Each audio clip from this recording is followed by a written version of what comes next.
let's continue our discussion about group homomorphisms. We defined kernels and images of group homomorphisms in the previous video. So let me do one immediate proposition following those definitions. So before that, let me recall, define some well-known terms. So let's say phi is a group homomorphism from G to G prime.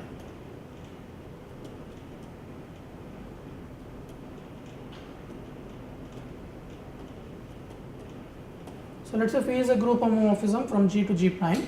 I define phi is 1 1, or injective is also a word that we use. Injective if phi of AB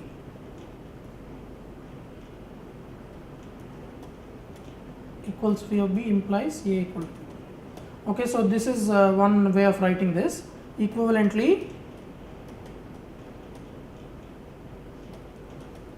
if A is not equal to B, then phi of A is not equal to phi of B.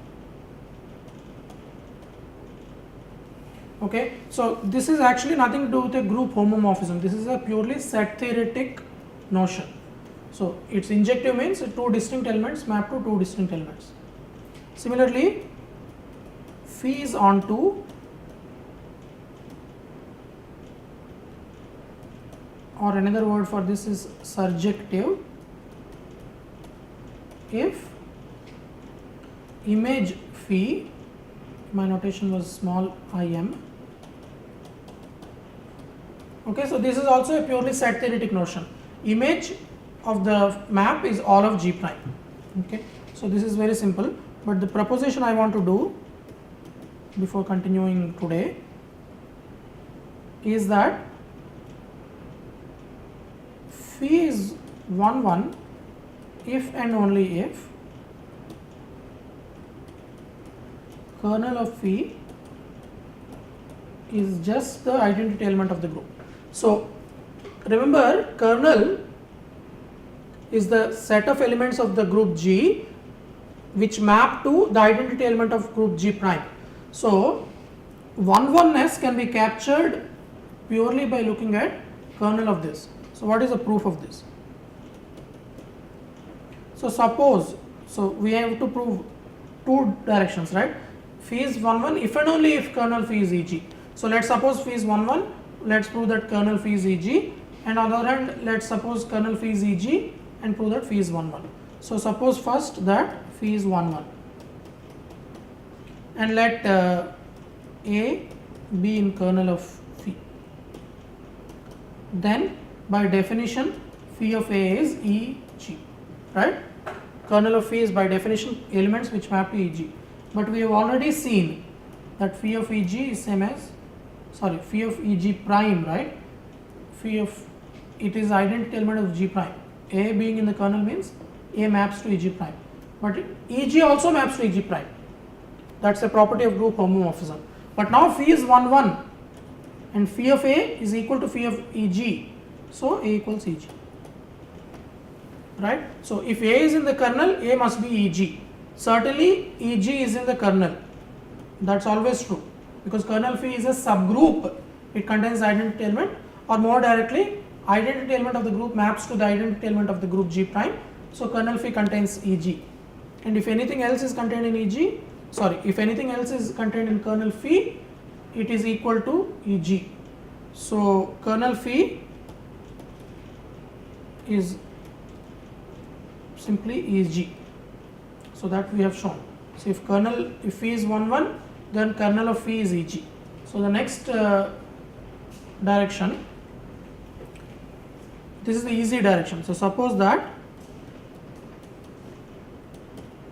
kernel of phi is EG. So we have now assumed that kernel of phi is EG. Kernel of phi is EG. So we want to show that phi is 1 1. So suppose, what is 1 1? It means that if two things map to, if two elements map to the same element, they are equal. So suppose phi of A is equal to phi of B. Okay, if phi of A is equal to phi of B, then phi of A times phi of B inverse equals identity of G prime, right?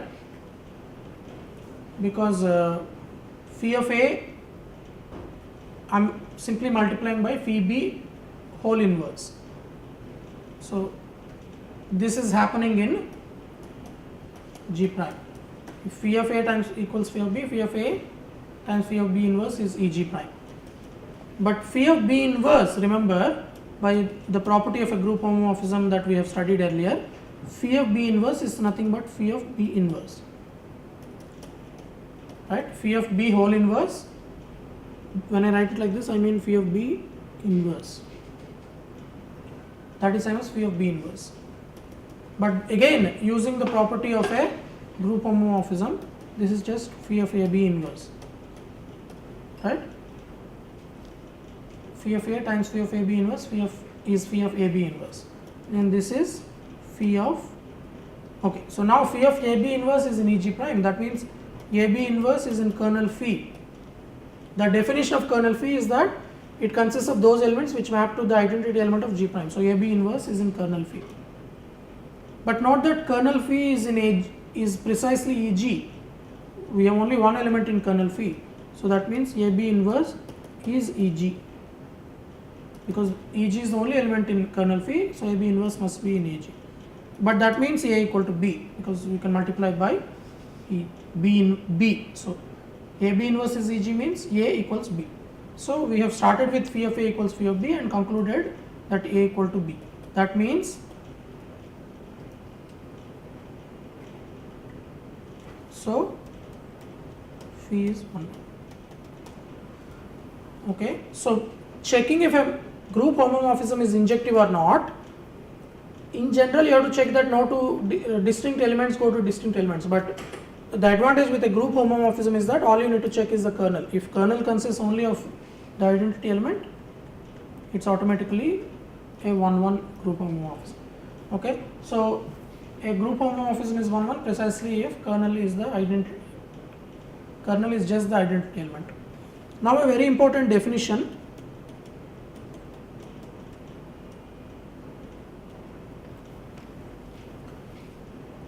An isomorphism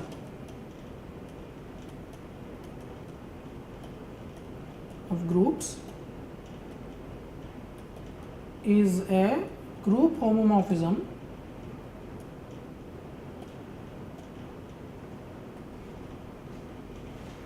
so I'm introducing another word for you. An isomorphism of groups is a group homomorphism phi from G to G prime such that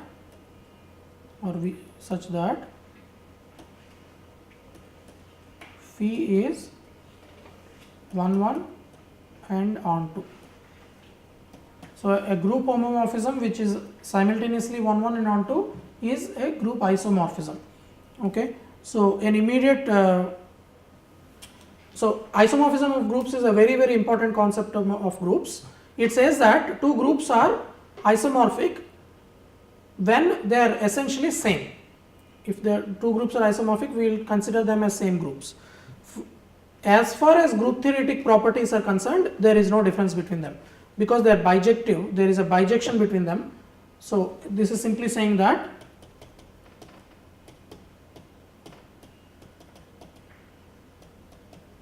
remember I used the word bijective earlier. Bijective simply means it's 1-1 and onto. So because it's bijective, the sets are same, and because it's a homomorphism, multiplying two things here in one group is same as multiplying two things in the other group. So as far as group theoretic properties are concerned, they are same. So an exercise for you which I will not discuss in great detail. If phi from G to G prime is a group isomorphism,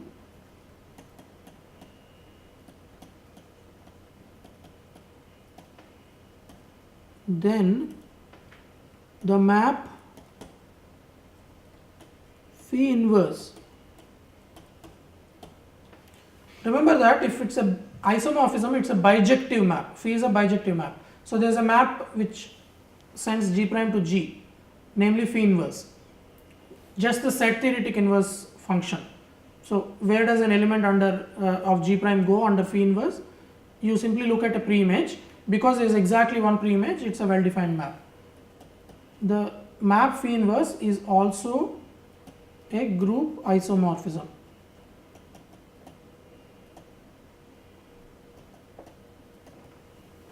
If phi is a bijective map, since phi is a bijective map, phi inverse can be defined, right? That is because if B is in G prime, define phi inverse B equals A if phi A is B. So you have G here, G prime here, A goes to B under phi, right? Because it's a bijective map, B has a pre-image and it is exactly one. There is exactly one pre-image.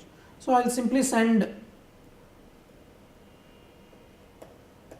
B to A under phi inverse. Okay. So if A goes to B under phi, B goes to A under phi inverse. So you can define it because it's a bijective map. Otherwise you can't define the inverse. And it is obviously a bijective map also, because if phi is bijective, its inverse image is not only defined but it's bijective. So it's a bijective map. To check that it's a group isomorphism, we have to check that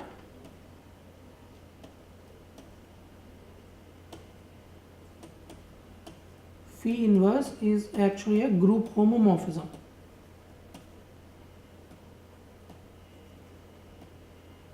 And this I will leave for you to check. So you have again in the picture that I drew earlier, you have two elements B1, B2 let's say, which map to A1, A2, and you also have, so I'm going to draw a bigger diagram. So you have B1, B2, B1, B2, okay, that's in G prime. You have phi of, this is A1, this is A2, this is A1, A2. A1 maps to B1 and under phi inverse it maps back to A1. Similarly, A1, A2 map to each other under phi and phi inverse. But because phi is a group homomorphism, A1, A2 maps to B1, B2, that is a property of group homomorphism. But again, by the inverse definition of the inverse image, inverse function, this must map to B1, B2 must map to A1, A2. So phi, this gives you an idea of how to check that phi inverse is a group homomorphism. So if you have a isomorphism of groups, which is by definition a homomorphism which is bijective, you have an isomorphism in the opposite direction. Okay, so group isomorphism is an important property because it allows us to consider two groups as same if their group theoretic properties are same. We don't want to think of them as different just because the names of elements are different or the way it is represented is different. Okay, so we will as the course progresses we will look at various examples of this, but just to give you a very basic idea, I want to consider one very simple example of group isomorphism or a few of them. So let's take G1 to be 1 I minus 1 minus I. So where I was a square root of minus 1. So remember this we discussed, this came up earlier in our videos. This is a group consisting of 4th roots of unity.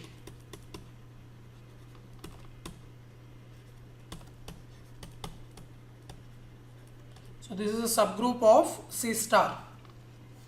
On the other hand, let's consider G2 to be 1a squared a cubed, where a is just a symbol, okay?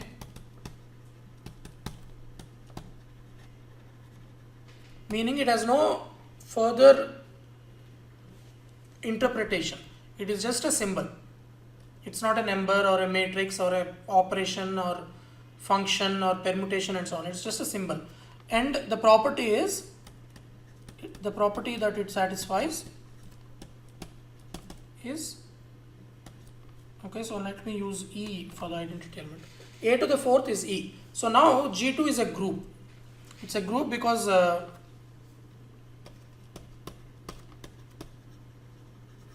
it has identity. It is closed under multiplication because a squared is a cubed, a squared a cubed is, what is a squared a cubed? So just the exponential rules tell you it is a5, but a5 is a4 times a, right? And a4 is e, so this is just e. So essentially what we are doing is exponents. So similarly, a cubed power 4, what is this? Okay, this is a to the 12, and that is a to the 4 cube, that's also e. A cubed to the 3rd, that's a to the 9th, so that's a to the 8 times 8, so that's a. Okay, so using this very important property that this symbol satisfies, we can check that this is closed. These are just examples, but in general any a power I is inside e a squared a cubed, and e is a power 0. Okay, because you can basically divide I by 4, and the remainder is what you get here, because a power 4 is e. So G2 is a group. It's an abstract group in the sense that a is just a symbol with no meaning attached to it. G1 is also a group, but here there is a concrete meaning. I is a square root of -1. I is a complex number. I claim that G1 and G2 are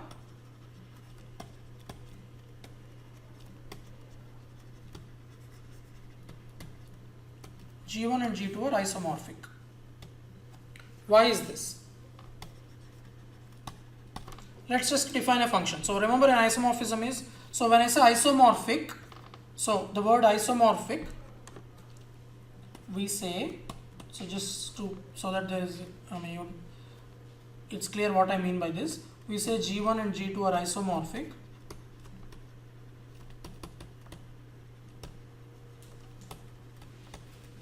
if there is a group isomorphism.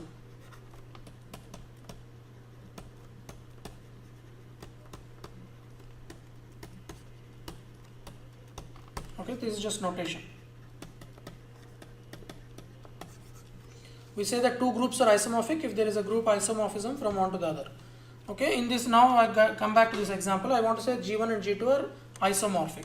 So we have to exhibit an isomorphism. So let's define an isomorphism. So G1 is 1i minus 1 minus I. So send 1 to 1. So I want to do from G1 to G2. I send 1 to E, I to A, minus 1 to A square, minus I to A cubed. Okay, and one can check easily, this is a group isomorphism.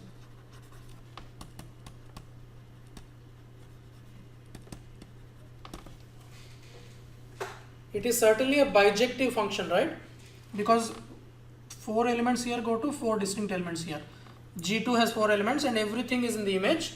No 2 elements map to same element.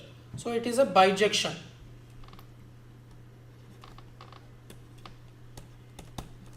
That is easy just from the definition. It's also more or less easy. It is a group homomorphism. It is also easy to check this. Let me not write all the details, but just say how to check this. For example, where does I squared go? What is I squared? let's check that phi of I squared is phi of I times phi of I, right? That is what a group homomorphism is supposed to do. But phi of I squared is phi of minus 1, because I squared is minus 1. What is phi of minus 1? In my notation, it is, in my definition, it goes to I squared. On the other hand, what is phi of I? It is I. This is A. Phi of I is A. So this is A times A. That's A squared. So this is okay. I'll just check one more, just for your clarity. What is phi of minus 1 times minus I?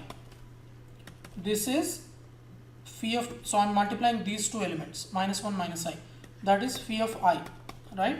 Phi of I is A. But what is phi of minus 1 times phi of minus I? Phi of minus 1 is A squared, phi of minus I is A cubed, A squared times A cubed is A. So that I have checked earlier. So this is also okay. So this can be checked to be a group isomorphism. So that's not difficult. G1, G2 are isomorphic groups. But I want you to think about this carefully. G1 is a concrete group. It's a subgroup of complex numbers, non-zero complex numbers. It is fourth roots of unity. So it has some meaning. Complex numbers have some other structure. They have some geometric meaning and so on. Whereas the second group has no structure, no meaning other than whatever the group axioms give it. A is just a symbol and A4 is E. But G1 and G2 are isomorphic as groups. So in abstract group theory, we are only interested in the group theoretic properties of a set. So in the study of abstract groups, G1 and G2 are considered same. There is no difference between them. All the extra structure that G1 has is irrelevant as far as group theory is concerned. G1, G2 are isomorphic as groups, which is to say they are essentially same. There is no difference between them as groups. Okay. Also note that G2 is cyclic. G2 is a cyclic group. It is, in fact, G1 is also a cyclic group.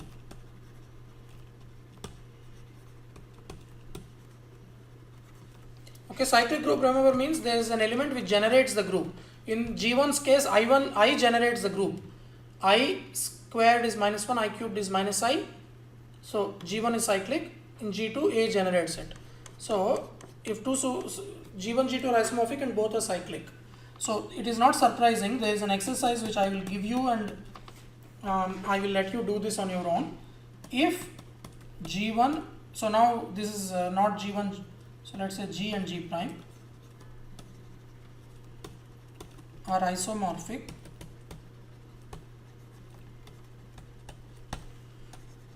then, so there are two exercises. G is abelian if and only if G prime is abelian.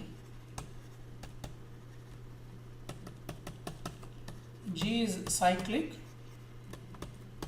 if and only if G prime is cyclic. Okay, being cyclic or being abelian is a very group theoretic property. So if earlier my statement that if isomorphic groups are to be thought of as same, certainly I would expect that abelianness would be preserved under isomorphism. So if one is abelian, the other must be abelian. Otherwise I can't think of them as two groups, because abelianness is an important property of a group. If one group is abelian and another group is not abelian, I cannot think of them as same groups. Similarly, if one group is cyclic and another is not cyclic, I cannot think of them as cyclic. I cannot think of them as same. So if two groups are isomorphic, one is cyclic if and only if the other is cyclic, one is abelian if and only if the other is abelian. So again, I should remark that this symbol here means if and only if. I have been using this perhaps without saying what it is. It's if and only if. That means G is abelian if G prime is abelian and only if G prime is abelian.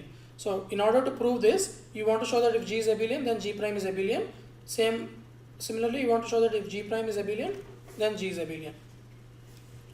Okay, so I will not do this exercise for now because it's instructive to do this on your own, and it's not difficult.